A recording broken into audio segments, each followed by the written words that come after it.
trying to understand why an experienced captain would do the one thing that really is unthinkable, which is to leave your vessel. An experienced person would do it only if he thought the vessel was going down. It was either for maintenance or something had gone wrong. Minutes ago, a ship lost for over a century, the Mary Celeste, still haunts the ocean's mysteries, found drifting without a soul on board in the chilling December waters of 1872. Everything was left just as it was, frozen in time, yet the lifeboat had vanished, hinting at a desperate escape. What dread could have driven them to abandon ship into the freezing abyss? Tune in as we probe the secrets of the Mary Celeste, the ship that sailed itself into legend. The mysterious voyage of the Mary Celeste.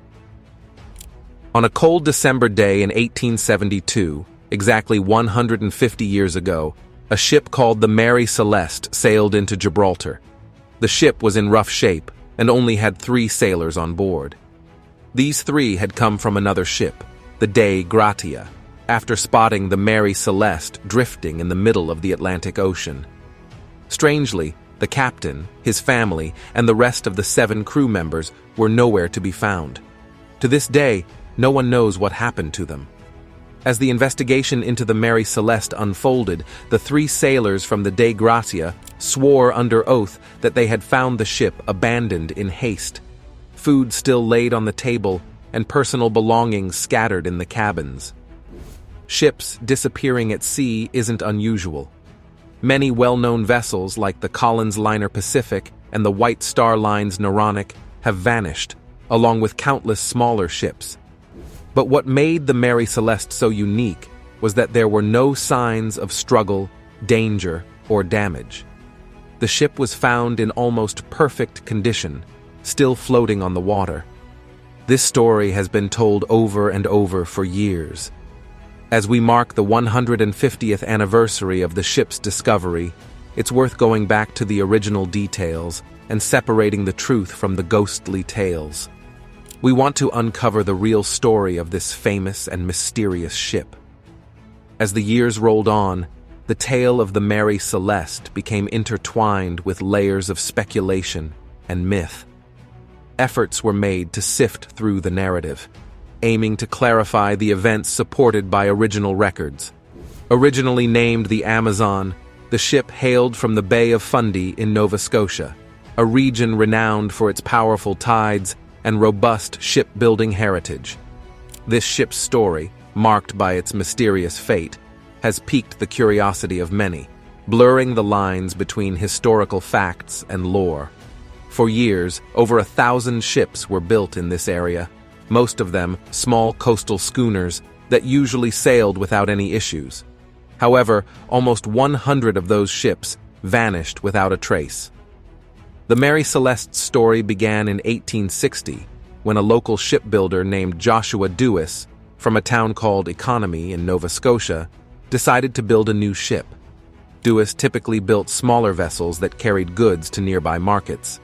These ships were usually less than 100 tons in weight, but in 1860, he wanted to build something bigger. He moved to Advocate Harbor, near a place called Cape Door, but soon found Spencer's Island, a nearby town that was better suited for shipbuilding. Although it's called Spencer's Island, it's not really an island, just a town on the mainland, named after a nearby small islet.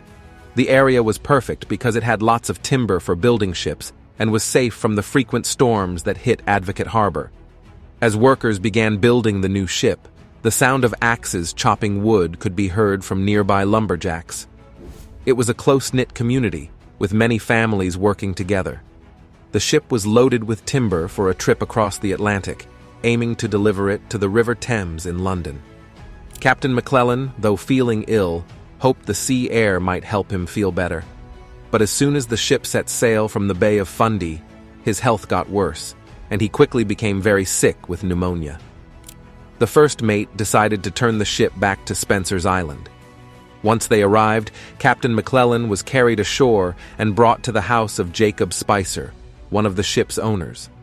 Sadly, the young captain, who had just gotten married, passed away shortly after arriving at Spicer's home, which still stands today, overlooking the shipyard.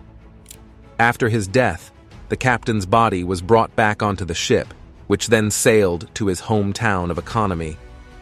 His return was a shock to his community, especially his widow, who rushed to the shore to meet the ship, only to be met with deep sadness.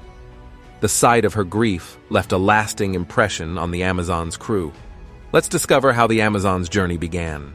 From tragedy to the grave. The first delivery Amazon ever made was heartbreaking.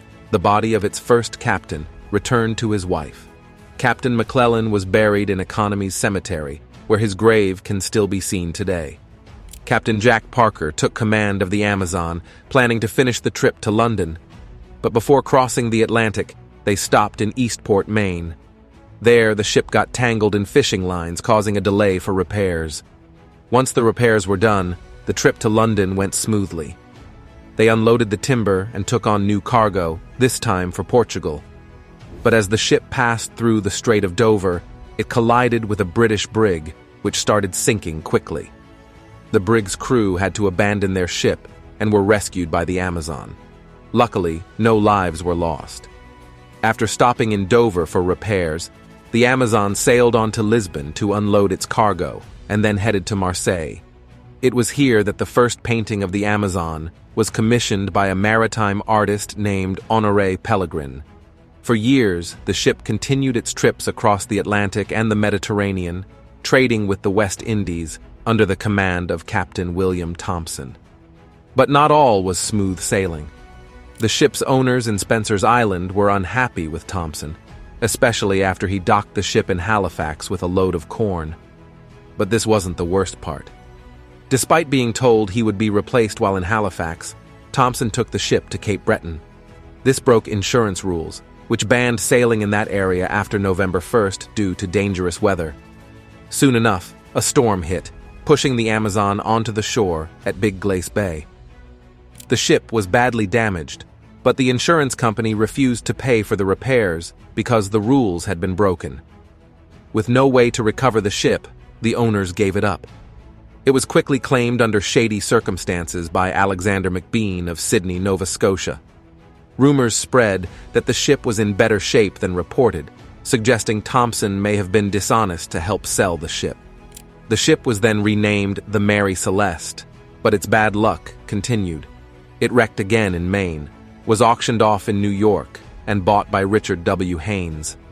Haynes dodged import duties by renaming the ship, but this move was later challenged.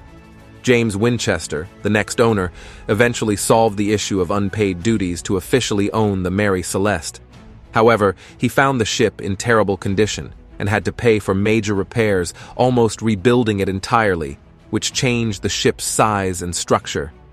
After these changes, Captain Benjamin Briggs took command, marking the start of a new but still troubled chapter in the ship's history.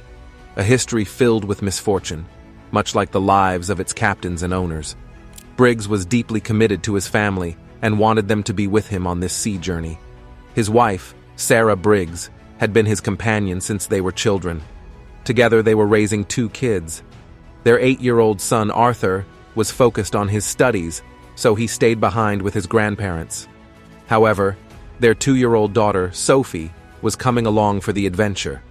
The Mary Celeste was ready to sail to Italy with a total of 10 people on board: Captain Briggs, his wife Sarah, their daughter Sophie, and a crew of 7. The crew included the first mate, Albert Richardson, who was from Maine, and the second mate, Andrew Gilling, from New York. The ship's cook, Edmund Head, was also from New York, and like Captain Briggs, he had recently gotten married. 4 strong sailors from Prussia completed the crew, including 2 brothers, Folkert and Bos Lorenzen, and their companions Arian Martins and Gottlieb Gudschall. Now, the story of the Mary Celeste starts to unfold. A ghostly sighting. At first, Briggs thought the Prussian sailors were skilled and hard-working, though maybe not the brightest. The family also brought their cat, whom young Sophie fondly named Pooh for reasons no one knew. The ship stayed docked at Pier 50 in New York on the East River through late October and early November of 1872, preparing for the long journey to Italy. During this time, the Briggs family lived on the Mary Celeste, making it their temporary home. They filled their evenings with music from a melodeon they brought along, wrote letters to loved ones, and even hosted Sarah's brother and his wife one night. Despite the comfort, Briggs often found himself missing his son, Arthur, and thought about asking him to skip school and join them. The ship was loaded with 1,701 barrels of alcohol, a dangerous cargo because it could release harmful fumes if not properly ventilated. On November 5th, the Mary Celeste finally set sail, but bad weather delayed them. They were forced to anchor off Staten Island for 2 nights because of heavy fog and strong winds. During this delay, Sarah took the opportunity to write one last letter to her mother-in-law. Eventually, the weather improved, and they set off into the Atlantic Ocean. Just a week later, another ship, the Dei Gratia, would follow a similar route, setting sail from Hoboken, New Jersey. The Dei Gratia was also a sturdy ship, manned by a crew from Nova Scotia. It was led by Captain David Morehouse, who was said to know Captain Briggs, though there was little proof of their friendship. The Dei Gratia departed 8 days after the Mary Celeste and encountered the same rough weather that battered both ships for days on end. But this wasn't the worst part. On November 25th, as the Mary Celeste approached the Azores, it was hit by massive waves and heavy rain, making life on board extremely difficult. At the same time, the Dei Gratia was fighting through the same storm, and by the beginning of December, they also reached the Azores. On December 5th, Captain Morehouse of the Dei Gratia spotted a ship drifting about 5 miles away. He looked through his telescope and saw that the ship's sails were torn and no one was steering it. Sensing that something was wrong, he sent his first mate, Oliver DeVoe, second mate John Wright, and a sailor named John Johnson to check it out. As they rowed closer, Johnson stayed in the boat, while DeVoe and Wright boarded the abandoned ship. Contrary to popular stories, which claimed that the ship was perfectly fine with fresh food still on the table, the reality was much more grim. The truth was unsettling. The sails were ripped, the deck was completely empty, and even the family's cat was missing. The ship's railing was damaged, and although the pumps were still working, the holds were flooded with over 3 feet of water. The crew's cabins were soaked, the windows were boarded up, and the skylight was open, letting rain pour in. The beds were unmade as if everyone had left in a hurry that morning. All the belongings of the captain, his family, and the crew, except for the Lorenzen brothers who had lost theirs in a previous wreck, were left behind, suggesting a sudden and desperate departure. When they first stepped onto the Mary Celeste, they only had with them what they brought along. The ship itself was well prepared, with plenty of food and water to last the journey. In fact, the only supplies that were missing were what had been used during the first few weeks of the trip. Basically, nothing important was gone from the ship. The ship's logbook had been updated until November 24th. Let's explore what really happened to the Mary Celeste, exposing the fate of the Mary Celeste's crew. That was just 10 days before the Mary Celeste was found drifting with no one on board. Oddly enough, the log slate, which they used for rough notes before writing in the official logbook, had started an entry for November 25th. Captain Morehouse and his crew on the Dei Gratia then had to decide what to do with the abandoned Mary Celeste. They seemed more focused on the money they could make from saving the ship than on what happened to its crew, hinting that Captain Morehouse and Captain Briggs of the Mary Celeste probably weren't close friends. They couldn't tow the Mary Celeste, but First Mate DeVoe believed the ship was in good shape and could be sailed again quickly, something Captain Morehouse agreed with. So, DeVoe took charge of the Mary Celeste, bringing along 2 men, some navigation tools, and extra supplies from the Dei Gratia. Within a few hours, they had the Mary Celeste ready to sail. As the Dei Gratia headed toward Gibraltar, the Mary Celeste followed, equipped with new sails they found on board. As the acting captain, DeVoe kept the logs while they sailed toward Gibraltar. While doing this, he used the log slate and accidentally erased Captain Briggs's notes for November 25th, losing them forever. A storm delayed their arrival at Gibraltar by a day, but they made it in soon after the Dei Gratia. Now think about this. For just 3 men to fix up a ship, sail through a storm, and safely bring it to port over 600 miles in just a day is quite an accomplishment. When they arrived, the ship was seized for investigation into the disappearance of the crew, while the Dei Gratia crew argued for their right to claim the salvage. For over 150 years, investigators and others have been baffled by why the crew would abandon a perfectly good ship without any clear signs of danger. The investigation that followed suggested foul play, but a close look showed the ship was almost in perfect condition. A sword found under Captain Briggs's bed was thought to have blood on it, which led to wild ideas, but tests showed there was no blood, it was just rust. Over time, many theories have been suggested to explain why the crew left the Mary Celeste. One idea was that they were murdered, maybe by the ship's owner, Captain Winchester, for insurance money, but there was no sign of a struggle. Another theory claimed that the crew of the Dei Gratia had attacked the Mary Celeste after lying in wait, hoping to kill the crew and claim the valuable cargo. But once again, there were no signs of violence, and the Dei Gratia was a slower ship, so catching up with the Mary Celeste would have been tough. One version of the story even suggested the Briggs family planned their own disappearance, but this doesn't seem likely since they left their young son behind, meaning they didn't intend to vanish. Was it pirates? Again, there was no sign of a fight, and the valuable cargo was untouched. But this wasn't the strangest theory. Some people claimed that underwater earthquakes, freak weather, sea monsters, or even aliens might have caused the crew to panic and leave the ship. None of these ideas have been proven true. Oddly, a fictional story written by Arthur Conan Doyle in 1884 under the name Mary Celeste brought the ship back into the spotlight, even though it was completely made up. The truth about what happened remains a mystery, hidden by the passage of time and the loss of anyone who was there. We can guess and come up with theories, but the real reason the crew abandoned the Mary Celeste may always stay a haunting question. Yet, as we consider all these ideas, it's worth asking, what really could have caused the crew to leave a ship that seemed perfectly fine? Next, we dive deeper into the mystery of the Mary Celeste. A ghost ship's trail. The Mary Celeste had been sailing for about 8 to 10 days before another ship, the Dei Gratia, started following the same route. It took the same amount of time for the Dei Gratia to discover the Mary Celeste after it had been abandoned.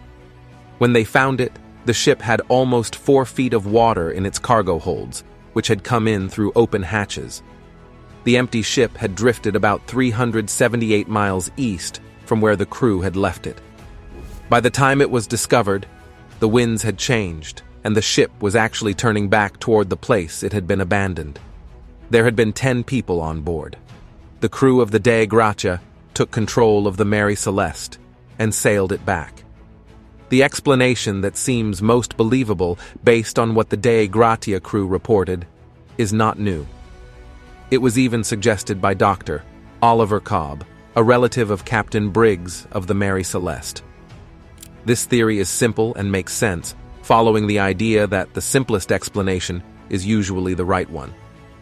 But this wasn't the only strange part. As time went on, the Dei Gratia crew started adding more details to their story, probably because they felt the court was becoming suspicious of them. Some of the new details included a broken water pump and a homemade tool left on the deck, suggesting that the crew of the Mary Celeste may have left the ship quickly, thinking it was sinking. But in reality, the ship never actually sank. Captain Winchester, who owned the Mary Celeste, came to Gibraltar to claim his ship and find a new captain to finish the trip to Genoa. When he arrived, he was given a bill to cover the costs of the investigation and other fees. While he agreed to pay some of the charges, he didn't think the investigation fees were fair. Eventually, the crew of the Dei Gratia got a salvage reward worth 20% of the ship's value. The cargo, even though it was a little damaged, was mostly fine and later arrived safely in Italy. The legal case didn't wrap up until March 1873, but by then, people were more focused on the sinking of the White Star liner Atlantic near Halifax, which happened about a month later.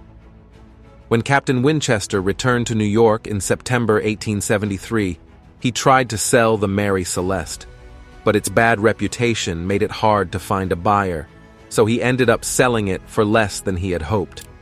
Over the years, the ship changed owners a few times and had more bad luck, including a failed trip around Africa and the death of another captain. Then, in 1884, the owner at that time decided to wreck the ship on purpose to collect insurance money, claiming it had valuable cargo on board. The captain of that final voyage was also named Parker, just like the captain from the ship's first trip. He aimed to crash the Mary Celeste against the cliffs of Turk's Island, but ended up steering it onto a nearby reef instead. As they crashed the ship into the reef, Captain Parker left behind the ship's log by mistake. This led investigators to quickly uncover the insurance scam because the cargo turned out to be worthless. The people involved faced legal trouble, but managed to avoid severe punishment by settling the claims. Even though they gave the money back, all the men involved died within 6 months of the trial. Still, there was more bad luck. The ships used in the investigation sank during their next voyages. At the spot where the Mary Celeste was built, there's now a monument that marks its infamous history. Though the ship had a dark reputation, its remains were found again in 2001 near Haiti. The discovery was confirmed by finding specific items, which are now displayed in a maritime museum in Nova Scotia. Even after all this time, the mystery of the Mary Celeste continues to intrigue people and remains one of the most famous tales of the sea. Was the curse of the Mary Celeste real, or just a series of coincidences? Let us know your thoughts in the comments below. Don't forget to like, subscribe, and hit the notification bell for more intriguing stories like this one.